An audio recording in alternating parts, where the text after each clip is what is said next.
Hello students, हम पढ़ रहे हैं अर्ली ह्यूमंस के बारे में। हमारा फर्स्ट चैप्टर जो है from the beginning of time. आज हम पढ़ेंगे पेज नंबर 17, जिसके अंदर टॉपिक है the early humans ways of obtaining foods.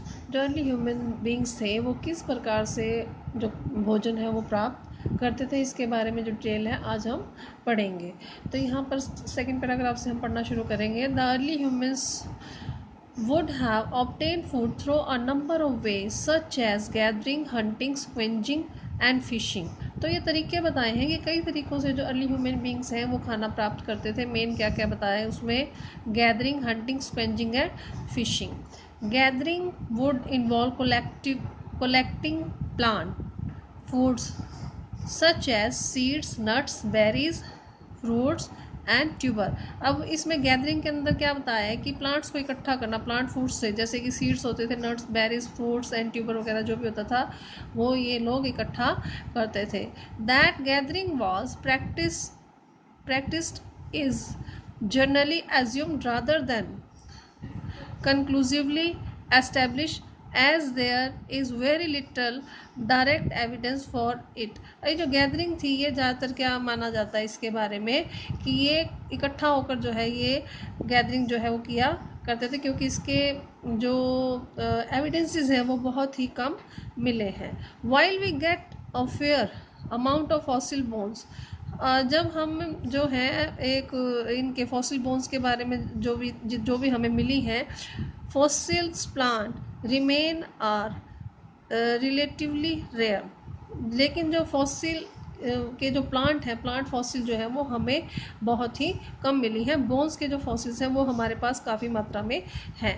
The only other way of getting information about plants intake would be if plant remains were accidentally burnt। तो अब दूसरा तरीका भी है जिससे कि हम इंफॉर्मेशन जो है ले सकते हैं। क्या है कि जो प्लांट जो है ये हो सकता है कि अगर ये जल चुके हों, this process result in carbonisation. इससे क्या होगा, इसका नतीजा क्या निकलेगा? Carbonisation. In this form organic matter is preserve for a long span of time. इसके अंदर जो भी ऑर्गेनिक मैटर होता है काफ़ी लंबे समय तक वो प्रिजर्व हो जाता है। However, so far archaeologists have not found much evidences of carbonized seed। लेकिन जो आर्कोलॉजिस्ट हैं उनको इस प्रकार के कोई भी एविडेंस नहीं मिले हैं कार्बोनाइज सीड्स के for this very early period. ये जो अर्ली पीरियड है उस समय के कोई भी कार्बोनाइज सीड जो हैं, जो ये आर्कोलॉजिस्ट हैं, उनको इसके कोई भी एविडेंस इस प्रकार के नहीं मिले हैं। In recent years the term hunting has been under discussion by scholars. ये जो हंटिंग की जो टर्म है आज के टाइम में, रिसेंट टाइम में क्या हो रहा है, रिसेंट ईयर्स के अंदर इस पर बहुत ही ज़्यादा डिस्कशन स्कॉलर्स के द्वारा किया जा रहा है।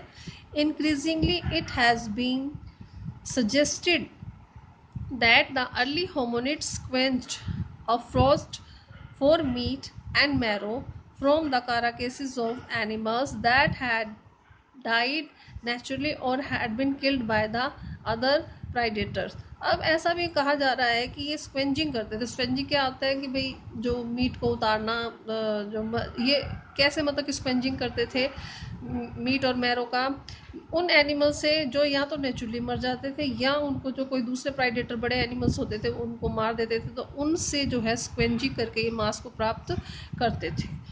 It is equally possible that small mammals such as rodents, birds, reptiles and other insects were eaten by early hominids। ऐसा भी पॉसिबल है, पूरी संभावना इस बात की भी, जो छोटे मामल्स थे जैसे कि रोडेंट, बर्ड्स, रेप्टाइल्स या दूसरे इंसेक्ट्स जो थे उनको भी होमिनिड्स के द्वारा खाया जाता था। तो ये तो थी उनकी खाने की चीज़ें, वे किस प्रकार से वो भोजन क्या क्या खाते थे। ठीक है, अब इस पैराग्राफ के अंदर क्या बताया गया है? Hunting probably began later. कब शुरू किया था इनको? लगभग 5 लाख ईयर्स एगो इसकी हंटिंग की शुरुआत हुई थी। The earliest clear evidence for the deliberate plant hunting and बुचरी of the large मामल कम्स फ्रॉम 2 साइड। 2 साइड्स इसकी बताइए जहाँ पर कि प्लांट हंटिंग या बुचरी जो है वो की जाती थी। बॉक्स ग्रुव जो था साउदर्न इंग्लैंड के अंदर, और सेचोनिंगन इन जर्मनी। ये 2 जगह बताई गई हैं मेन।